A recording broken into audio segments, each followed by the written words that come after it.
오늘은 사순절 세 번째 주일입니다. 저는 이번 사순절 기간에 가능하면 십자가에 관련된 설교를 많이 할 생각을 가지고 있습니다.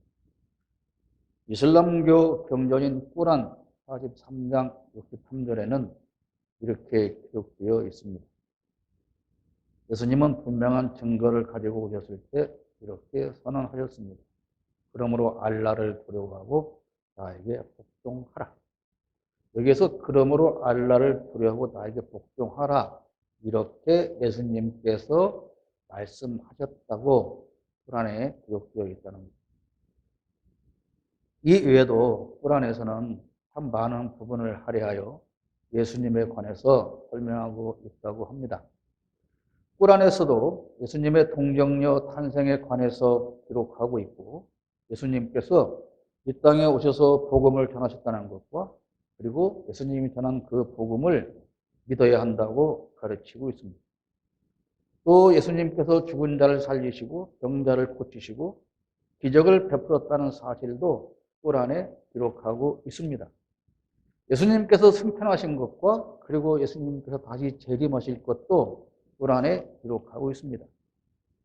그러면 기독교와 이슬람의 차이점이 있을까요? 유대교보다도 훨씬 더 기독교와 가까운 이웃사촌쯤 되는 것이 아닌가, 그렇게 우리가 생각할 수도 있습니다.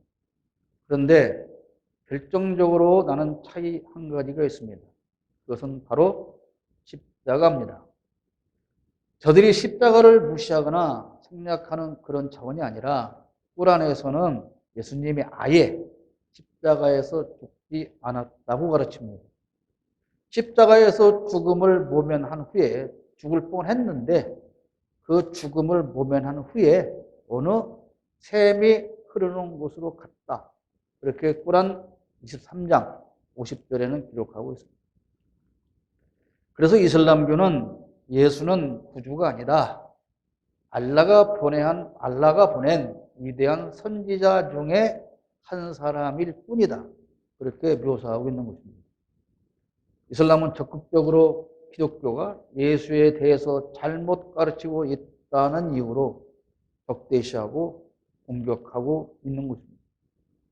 제가 이스라엘을 여행하면서 본 것 중 한 가지는 텔아비브를 비롯한 그 어떤 도시에도 거리에 십자 교차로가 없다는 것입니다. 팔레스타인 자치구도 마찬가지입니다. 예수와 상관이 있다는 십자가 형상을 없애기 위해서 모든 교차로는 다 원형 교차로로 만들어 놓았습니다. 그만큼 그들은 십자가 자체를 싫어합니다. 기독교가 다른 모든 종교와 다른 것은 십자가가 있다는 것입니다. 십자가가 없는 예수는 가짜 예수고 십자가가 없는 기독교는 가짜 기독교입니다. 아무리 예수의 기적을 믿고 예수의 말씀을 따르고 예수의 동정녀 탄생과 승천과 재림을 믿는다고 해도 십자가에서 죽은 예수가 빠지면 그들은 적그리스도이고 이단이며 사이비일 뿐입니다. 기독교가 아닌 많은 종교와 사상가들도 예수를 인정합니다. 예수를 지켜 세우고 존경하기도 합니다. 하는 말이 다 옳은 말이라고 하기도 합니다. 그러나 그들이 말하는 예수 안에는 십자가가 없다는 사실입니다. 그래서 그 안에 구원도 없습니다. 십자가가 없이는 구원도 없는 것입니다. 오늘 우리가 읽은 본문에서 십자가의 말씀이라고 기록된 부분이 개역 개정을 비롯한 옛날 성경에는 십자가의 도라고 표현하고 있습니다. 원문을 근거로 해석하면 십자가에 관한 말씀으로 해석해야 그 원문의 뜻에 더 가깝습니다. 그러므로 오늘 저는 여러분과 함께 이 십자가에 관한 이야기를 해보고자 하는 것입니다. 멸망할 자에게는 십자가에 관한 말씀처럼 어리석은 이야기가 없습니다. 오늘 읽었던 18절 말씀, 십자가의 말씀이 멸망할 자들에게는 어리석은 것이지만 구원을 받은 사람인 우리에게는 하나님의 능력입니다. 십자가에 관한 말씀은 사람의 상식과 머리로는 도저히 이해할 수가 없습니다. 그저 어리석은 이야기일 뿐입니다. 어떻게 그게 가능하지? 어떻게 그럴 수가 있지? 왜 나는 이해가 안 되지? 그렇게 이해가 안 되는 것을 어떻게 믿을 수가 있지? 그렇게 그를 생각을 할 수밖에 없는 그냥 어리석은 이야기입니다. 논리적으로, 상식적으로 설명하고 이해할 수가 없는 것이죠. 그래서 그들은 그렇게 말합니다. 왜 예수만 믿어야 구원받는다고 합니까? 그렇게 배타적인 종교가 어디 있습니까? 그렇게 말하죠. 십자가에 관한 말씀은 어떤 사람의 머리로도 이해할 수 없습니다. 합리적이지도 않고 논리적이지도 않고 입증해 보일 근거도 없습니다. 그래서 십자가에 관한 말씀은 선포된 것입니다. 이해하거나 이해를 시키거나 설명할 수 있는 말이 아닙니다. 그렇게 하려고 해도 할 수가 없습니다. 차원이 다르기 때문에 그렇습니다. 이제 막 말을 배우는 아이가 자신의 출생에 관해서 논리적으로 이해할 수 없는 것과 같습니다. 그러나 아이가 자신의 출생에 관해서 논리적으로 이해할 수는 없으나 자기 부모에게서 태어났다는 사실을 전혀 의심 없이 받아들이고 믿습니다. 그게 믿음입니다. 에베소 2장 8절에 이렇게 말씀하고 있습니다. 여러분은 믿음을 통하여 은혜로 구원을 얻었습니다. 이것은 여러분에게서 난 것이 아니요 하나님의 선물입니다. 십자가 사건은 순전히 하나님의 은혜로 믿어지는 것입니다. 그래서 은혜로 구원받는다고 합니다. 제 아무리 훌륭하고 명석한 손해를 가졌고 끝없는 지식을 가졌어도 머리와 상식으로 이해되지 않습니다. 오직 은혜 입은 자는 믿고 구원받는 것입니다. 십자가에 관한 말씀은 구원받은 우리에게는 하나님의 능력입니다. 금, 은, 보석으로 가공한 십자가를 목에 걸고 다닌다고 해서 그것이 사람을 안전하게 지켜주지 않습니다.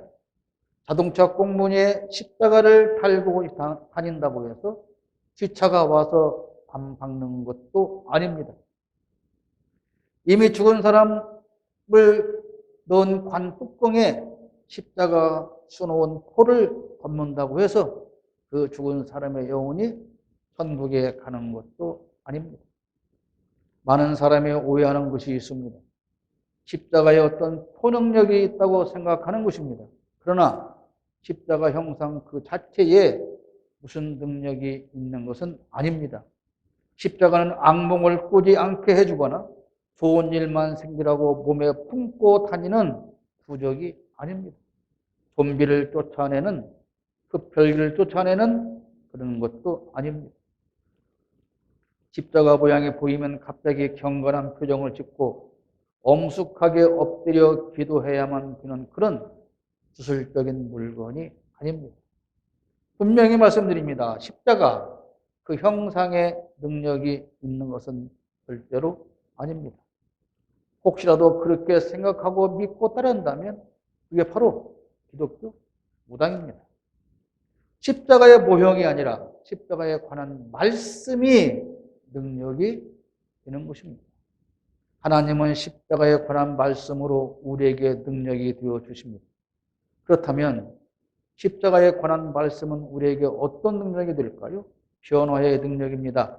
고린도후서 5장 15절 말씀을 보면 그런데 그리스도께서 모든 사람을 위하여 죽으신 것은 이제부터는 살아있는 사람들이 자기 자신들을 위하여 살아가도록 하려는 것이 아니라 자기들을 위하여 죽으셨다가 살아나신 그분을 위하여 살아가도록 하려는 것입니다. 십자가의 도는 사람을 변화시킵니다. 어떻게 변화시킨다는 말씀입니까? 십자가의 도를 믿는 사람은 그때부터 삶의 가치관이 변화됩니다. 지금까지는 자기 자신을 위하여 살았지만 이제부터는 나를 위해 돌아가셨다가 살아나신 그분, 즉 예수님을 위한 삶으로 바뀌게 됩니다. 우리는 지나간 대선을 통해서 자기만을 위한 왕이 되려고 하는 후보들을 보았지 않습니까? 이제 다가온 지방선거도 마찬가지입니다. 무엇을 위하여 도지사가 되려고 하는가? 무엇을 위하여 시장이 되려고 하는가? 무엇을 위하여 의원이 되려고 하는가?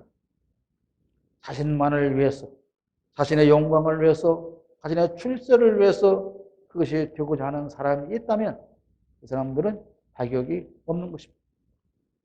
예수 믿는 사람의 삶도 마찬가지입니다. 나를 위하여, 나만을 위하여, 내 이익만을 위하여 예수를 믿고 살아간다면 그 삶은 변화된 삶이라고 말할 수가 없습니다. 예수를 믿는다면, 십자가 사건을 믿는다면 이제부터 나는 나를 위해 돌아가셨다가 살아나신 그분, 즉 예수님을 위한 삶으로 그 삶의 내용이 바뀌게 되는 것입니다. 그렇다면 예수님을 위한 삶은 어떤 삶입니까? 날마다 십자가에서 돌아가신 주님의 고통을 붙들고 울며 불며 나도 그렇게 십자가의 못을 박히지 못한 것을 한탄하며 사는 것입니까? 이제부터는 세상 일도 다 때려치고 그저 교회당 안에서만 살아야 한다는 것입니까? 아니면 세상과는 단절하고 오직 기도하고 말씀 읽고 설교 듣고 전도하고 찬송가 부르고 안 믿는 사람과는 만나지도 않고 그들과는 밥도 같이 안 먹고 빚을 내서라도 교회 건축한다고 하니까 전세금을 빼서라도 건축 헌금을 몽땅 하는 것이 나 대신 십자가에서 돌아가신 그분 예수님을 위한 삶일까요? 대단히 죄송하지만 그렇지 않습니다. 그렇게 살고 있다면 여전히 그것은 예수님을 위한 삶이 아니고 자신을 위한 삶을 살아가는 것뿐입니다. 예수를 믿는다고 하지만 십자가의 도를 깨달았다고 하지만 십자가에 관한 말씀을 안다고 하지만 능력을 받았다고 하지만 변화되었다고 하지만 내가 무엇을 더 어떻게 열심히 해서 여전히 그것이 나의 유익한 삶으로 바꾸기를 위한 목적으로 살아가고 있다면 그 삶은 여전히 변화되지 않은 삶입니다. 마태복음 10장 42절 보십시오. 내가 진정으로 너희에게 말한다. 이 작은 사람들 가운데 하나에게 내 제자라고 해서 냉수 한 그릇이라도 주는 사람은 절대로 자기가 받을 상을 잃지 않을 것이다. 누군가 날 대신해서 죽었고 그래서 내가 살아났다면 나는 당연히 나를 대신해서 죽은 그 사람이 원하던 그러한 삶을 살아야 하는 것은 당연한 것입니다. 그런데 예수님께서는 자기를 위한 삶을 요구하십니다.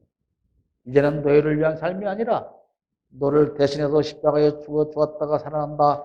예수를 위한 삶을 살아라. 그런데 그 예수를 위한 삶을 사는 것은 지극히 작은 자에게 예수님을 대접하는 심정으로 대접하며 사는 것을 말한다. 이렇게 변화되는 것, 그것이 바로 십자가의 도로 말미암아 변화된 삶을 말합니다. 그러나 이렇게 변화되는 삶은 나의 의지나 나의 노력으로 되는 것은 아닙니다. 바로 앞에서 말한 십자가의 도로 인해서, 십자가의 능력으로 인해서 그렇게 변화를 얻게 되는 것입니다. 사랑하는 여러분, 여러분의 삶은 지금 변화되었습니까? 이제 예수 믿고 교회 나가니까 주일 헌금 빼먹지 말고 11조 떼어먹지 말고 술 끊고 뭐 그런 거 말고 지극히 작은 소외된 사람을 보며 그가 예수님인 것처럼 느껴지고 그래서 냉수 한 그릇이라도 예수님을 대접하는 그런 아름다운 마음으로 대접하는 사람으로 그런 삶으로 변화되었느냐 그런 것입니다. 예수 믿는 사람이 교회가 목회자가 장로가 이런 삶으로 변화되지 않았다면 그 사람은 아직도 예수님과 더불어 십자가에 자신을 못 박지 못한 사람입니다. 우리 한국 교회와 목사들에게 이렇게 작은 자에 관한 관심은 있을까요? 그들은 십자가의 도를 통해서 예수를 위한 삶을 사는 바른 교회와 성도로 변화되었을까요? 왜 한국 교회와 일부 목사와 교인들은 신천지를 위해서 투표할까요? 왜 그들은 무당을 위해서 투표했을까요? 왜 그들은 법사를 위해서 투표를 했을까요? 대체 언제 그들이 십자가에서 자신들을 위해 죽어주었다고, 언제 그들이 구세주가 되었다고 그들을 위해서 투표하느냐 그 말입니다.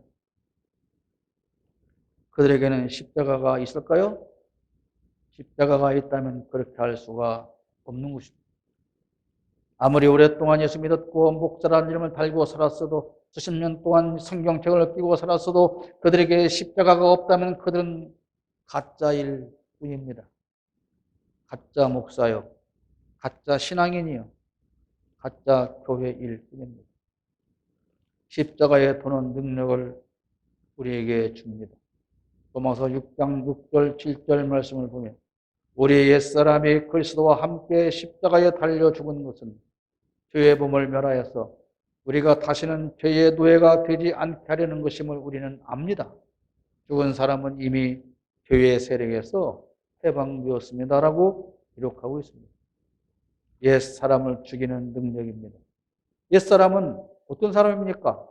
죄의 종으로 살던 사람입니다.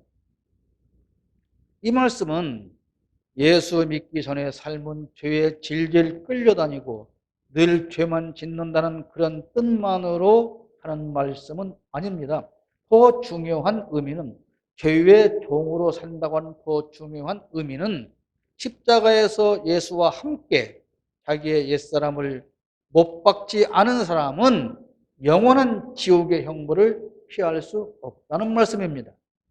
즉 십자가의 도는 십자가에서 예수와 함께 자신의 옛사람을 못 박아 죽이고 대신 영원한 삶을 얻게 하는 능력이 됩니다. 그 중에 가장 큰 죄는 무엇입니까? 여러분, 어떤 죄가 제일 큰 죄일까요? 11조 떼어먹는 죄일까요? 주의를 범하는 죄일까요? 살인하는 죄일까요? 어떤 죄가 하나님이 보실 때 가장 큰 죄일까요? 누가 뭐라고 해도 그것은 가장 큰 죄는 기독교인이 범하는 가장 큰 죄는 우상을 숭배하는 죄입니다. 하나님은 모세의 인도와 여호수아의 지시로 가나안에 들어가는 이스라엘을 향하여 틈날 때마다 절대로 우상 숭배를 하지 말라고 수없이 경계를 하셨습니다. 너희가 들어가는 그 땅에 그렇게 많은 우상들이 있을 것인데 그들처럼 너희도 우상을 숭배하였다가는 반드시 멸망을 당할 것이라고 수없이 경고를 하셨습니다. 우리 한국 교회는 두 가지의 우상 숭배가 있습니다. 가나안의 이스라엘도 그랬습니다. 첫째는 그 우상 그 자체를 섬기는 것이고, 둘째는 하나님을 섬기는데 하나님을 우상으로 섬기는 것입니다. 이단과 사이비를 허용하고 그들과 같은 밥을 먹는 무리가 있고 그들과 같이 하지는 않지만 하나님을 우상으로 숭배하는 기독교인은 교회 안에 가득 차 있습니다. 장소만 교회당이고 부리는 신의 이름만 하나님일 뿐 그들은 여전히 우상 숭배의 죄를 범하고 있습니다. 그렇다면 그들은 아직도 자기의 옛사람을 예수님과 함께 십자가에 못 박지 못한 사람입니다. 그래서 그들에게는 십자가의 도가 없습니다. 교회도 있고 하나님도 있고 예수님도 있지만 그들에게 십자가는 없습니다. 목에 십자가를 걸고 다니지만 옷깃에 부르지로 십자가를 꽂고 다니지만 강단에는 거대한 대형 십자가를 걸어 두었지만 사실 그들의 신앙과 믿음의 삶 속에는 십자가가 없는 것입니다. 십자가에 도는 환난과 박해를 이길 능력입니다. 고린도후서 4장 8절로 9절 말씀을 봅니다. 우리는 사방으로 뛰어들어도 움츠러들지 않으며 답답한 일을 당해도 낙심하지 않으며 박해를 당해도 버림받지 않으며 거꾸로 뜨림을 당해도 망하지 않습니다. 우리는 영적으로 십자가의 군사입니다. 군사는 물러서지 않습니다. 물러서지 않는 것은 승리를 확신하기 때문입니다. 지금 전장입니다. 전쟁이 일어났습니다. 지금 적군과 싸웁니다. 그런데 아무리 싸워도 패할 수밖에 없다고 생각하면 싸우겠습니까? 후퇴를 하지 않겠습니까? 그런데 우리는 물러서지 않는 십자가의 군사입니다. 왜냐하면 예수 그리스도의 이름으로 반드시 승리할 수 있는 군사이기 때문에 그렇습니다. 그래서 어떤 어려움도 참고 견디는 것입니다. 저 역시도 그렇습니다만 이번 대통령 선거를 치르면서 제대로 된 신앙을 가진 기독교인들은 대단히 큰 충격을 받았지 않습니까? 그 충격은 지금도 계속해서 이어지고 있습니다. 하나님이 살아계시는데 어찌 이 나라를 무당들이 지배하는 나라로 그냥 두고 보시느냐? 그런 것이죠. 그렇습니다. 그런 생각으로 이 나라의 수많은 기독교인들이 시류에 빠진 것이 사실입니다. 큰일 났다. 이제 이 나라를 무당들이 지배하는 것 아닌가. 큰일 났다. 이제 바른 소리 하고 살면 다 잡혀가고 구속되는 것이 아닌가. 왜 하나님은 이런 일이 벌어질 것을 염려하도록 그냥 두고 보시는가? 왜 무당들이 승리하게 하셨을까? 그러한 생각으로 우리는 지금 근심과 염려에 빠져 있습니다. 그러나 우리는 하나님께서 이러한 날은 속히 끝내주실 것을 믿습니다. 그리고 반드시 새로운 날을 우리에게 허락해 주실 것을 믿습니다. 그래서 우리는 믿기에 기다릴 수 있는 것입니다. 실망하지 않고 좌절하지 않고 포기하지 않고 주저앉지 않고 기도하며 회개하며 우리는 그날을 기다릴 것입니다. 이것이 십자가의 도가 우리에게 주는 능력입니다. 어떤 사람? 믿는 사람에게. 믿는 사람에게만 능력이 되는 것입니다. 사랑하는 여러분, 그러나 우리는 하나님의 뜻을 미리 알 수는 없습니다. 하나님의 뜻을 미리 알고자 한다면 그것이 바로 기독교 무당이 되는 것입니다. 그러나 알 수는 없으나 한 가지는 확실합니다. 하나님은 어떤 일이 있어도 반드시 선한 결론으로 우리를 인도해 주신다는 말씀입니다. 로마서 8장 28절 우리가 너무 잘 아는 말씀, 하나님을 사랑하는 사람들, 곧 하나님의 뜻대로 부르심을 받은 사람들에게는 모든 일이 서로 협력해서 선을 이룬다는 것을 우리는 압니다. 이 말씀을 뒤집으면 하나님을 사랑하지 않는 사람들, 곧 하나님의 뜻대로 부르심을 받지 않은 그 사람들에게는 모든 일이 서로 협력해서 선을 이룰 수 없습니다. 그런 말씀이 아니겠습니까? 그러므로 우리는 우선 지금 잘 안 된 것 같으나 결과적으로 우리의 결론은 선을 이룰 것이고 지금 당장 선을 이룬 것처럼 보이는 그들의 삶이지만 그러나 결국 그들의 결론은 선하지 않게 끝날 것이라고 하는 사실입니다. 왜? 하나님께서 반드시 그렇게 하실 것이기 때문에 그렇습니다. 철없는 아이는 왜 엄마는 날 사랑한다고 하면서 내가 원하고 내가 좋아하는 것을 사주지 않는지 그것을 이해하지 못합니다. 엄마는 미워, 아빠는 미워. 말로만 날 사랑한다고 하면서 왜 이걸 사주지 않는 거야? 그렇게 원망을 합니다. 그러나 그 아이가 시간이 지나고 철이 들어가면서 왜 그때 엄마, 아빠가 나에게 그걸 사주지 않았는지 알게 되고 이해하게 되고 그것이 나에 대한 사랑이었음을 깨닫게 되지 않습니까? 하나님께서 우상에 띠른 자기 백성을 바빌론에 70년 동안 포로로 잡혀가서 고난받게 하신 일을 그들은 이해하지 못했습니다. 그러나 결과적으로 그들이 바벨론에 70년 동안 잡혀가서 포로의 삶을 살았던 것은 그들을 향한 하나님의 사랑이었습니다. 그런 일이 없었다면 가나안 땅에서의 그 지긋지긋한 우상 숭배는 사라지지 않았을 것이기 때문에 그렇습니다. 십자가의 도를 믿는 사람은 실망하지 않습니다. 잠시 주저할 때만 다시 일어납니다. 지금 이단과 사이비와 무당들이 우리를 향해 얼마나 크게 비웃고 있습니까? 여러분도 잘 알지 않습니까? 자기들이 승리자라고 희희낙낙합니다. 거침이 없습니다. 장애물이 없습니다. 그저 탱크를 앞세우고 밀고 들어가듯이 국민 여론 따위는 신경도 쓰지 않고 국방부를 점령하겠다고 지금 밀어붙이고 들어가고 있지 않습니다.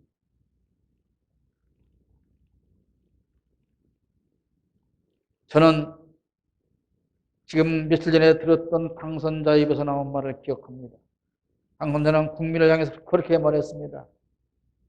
처음 하는 것을 보면 나중을 알게 된다.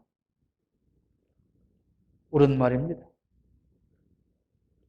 그들이 지금 처음 하는 것을 보면 우리는 나중을 이미 예측할 수가 있는데 그들은 그 말이 지금 누구에게 하는 말인지조차도 알지 못하는 말을 하고 있는 것 아닐까요? 그들은 십자가의 도를 알지 못합니다. 그래서 반드시 망하게 됩니다. 왜요? 그들에게 십자가의 도는 지극히 어리석은 것이기 때문에 그렇습니다. 하나님이 그렇게 하십니다. 그냥 두고 보시지 않습니다. 그러므로 이제 우리는 실망을 딛고 일어서서 하나님이 행하시는 일을 믿음의 눈으로 지켜봐야 합니다.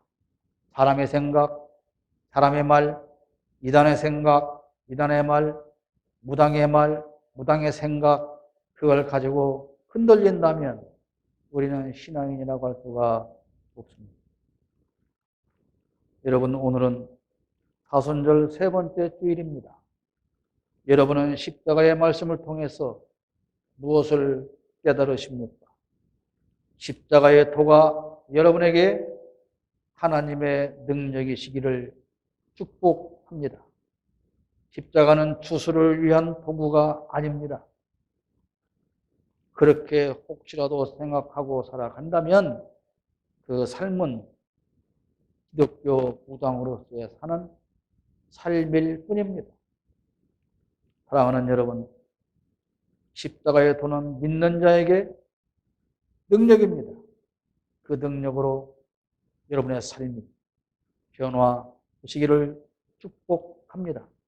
그 도로 여러분이 실망하지 않고 패배하지 않고 물러나지 않는 진정으로 승리하는 삶이 되시기를 주님의 이름으로 축복합니다.